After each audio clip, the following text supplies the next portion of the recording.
बुलढाणा जिल्ह्यात पुन्हा एकदा शेतकऱ्यांचा संताप उफाळून आला आहे. 29 एप्रिलचा अल्टिमेटम देत सरकारला थेट इशारा देण्यात आला आहे. मागण्या मान्य करा नाहीतर तीव्र आंदोलनाचा स्फोट होईल, असा इशारा शेतकरी योद्धा कृती समितीने दिला आहे. खरीप हंगाम 2025 अतिवृष्टीमुळे मोठ्या प्रमाणावर नुकसान झाले, मात्र शेतकऱ्यांना अजूनही पीक विमा मिळालेला नाही, अशी नाराजी व्यक्त होत आहे.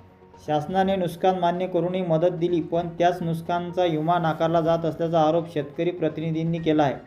याशिवाय बागायत क्षेत्रातील शेतकऱ्यावर अन्याय होत असल्याचाही मुद्दा यावेळी उपस्थित करण्यात आला.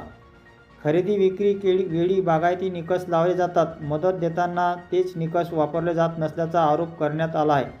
याआधी या प्रश्नासाठी आंदोलन झाले होते. शेतकरी नेते बालाजी सोसे यांनी पाण्याच्या टाकीवर उपोषण केले होते, मात्र आश्वासनाची पूर्तता अद्याप झालेली नसल्याचा दावा करण्यात आला. आता समितीने सरकारसमोर 2 मागण्या ठेवल्या आहेत. खरीप हंगाम 2000 साठी सरसकट पीक विमा तातडीने मंजूर करावा.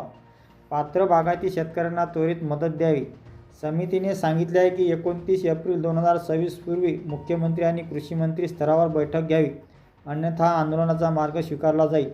तसेच 1 मे रोजी काळा दिवस पाळण्याचे आवाहन करण्यात आले असून प्रत्येक शेतकऱ्याने घरावर काळी गुढी उभारावी, असे आवाहन करण्यात आले आहे. जर निर्णय नाही झाला तर शिंदखेडराजा तहसील कार्यालयासमोर आमरण उपोषण सुरू करण्यात येईल, असा इशारा देण्यात आला आहे. आता सरकार यावर निर्णय काय घेणार हे पाहणं महत्त्वाचं ठरणार आहे. आज शिंदखेडराजा या ठिकाणी पीक विमा संदर्भामध्ये आपण या ठिकाणी निवेदन दिलं. बऱ्याच दिवसापासून सोशल मीडियावर आणि पीक विमा प्रतिनिधीकडून सांगण्यात येत आहे की शिंदखेडराजा आणि देऊळगाव तालुक्यामध्ये कापूस आणि सोयाबीन या पिकाला पीक विमा मिळणार नाही. म्हणून आम्ही आज या ठिकाणी माननीय तहसीलदार साहेबांच्या माध्यमातून संबंधित मुख्यमंत्री आणि कृषी मंत्र्यांना निवेदन दिलं की आमच्या शिंदखेडराजा मतदारसंघामध्ये अतिवृष्टी इतकी झाली की भयानक झाली. सरकारनं मान्य केली आणि त्याची मदतसुद्धा मिळाली. मदत मिळून जर पीक विमा मिळत नसेल तर पीक विमा कंपनी कोणासाठी काम करते आणि सरकार कोणासाठी काम करतं, हा प्रश्न या ठिकाणी निर्माण झाला. येणाऱ्या 29 तारखेच्या आज जर आम्हाला पीक विमा संदर्भात या ठिकाणी ठोस आश्वासन जर मिळाले नाही किंवा पीक विमा संदर्भात माननीय मुख्यमंत्री कृषी मंत्री साहेबांकडून काही आश्वासन आले नाही तर 29 तारखेला या ठिकाणी अन्नत्याग आमरण उपोषण या ठिकाणी चालू होईल.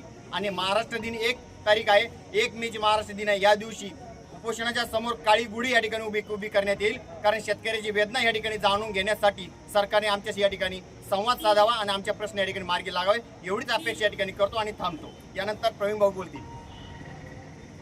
नमस्कार. गेल्या मागच्या काळामध्ये पावसानं आपल्या तालुक्याला झोडपलं. अनेक नेते लोक, अनेक लोकप्रतिनिधी त्या ठिकाणी आले. सांत्वनाचा भाग म्हणून त्यांनी अनेक शब्द दिले. अनेकांनी अमुक करू तमुक करू, शेतकऱ्यांना मदत मिळवून देऊ, अशा प्रकारची भूमिका घेतली. मला या निमित्तानं त्या सगळ्या लोकांना आठवण करून द्यायची आहे की जो शेतकरी खऱ्या अर्थानं संकटात आहे आणि त्याचं अशा प्रकारचं जर सांत्वन तुम्ही करत असेल तर आमच्याजवळ आंदोलनाशिवाय दुसरा मार्ग नाही.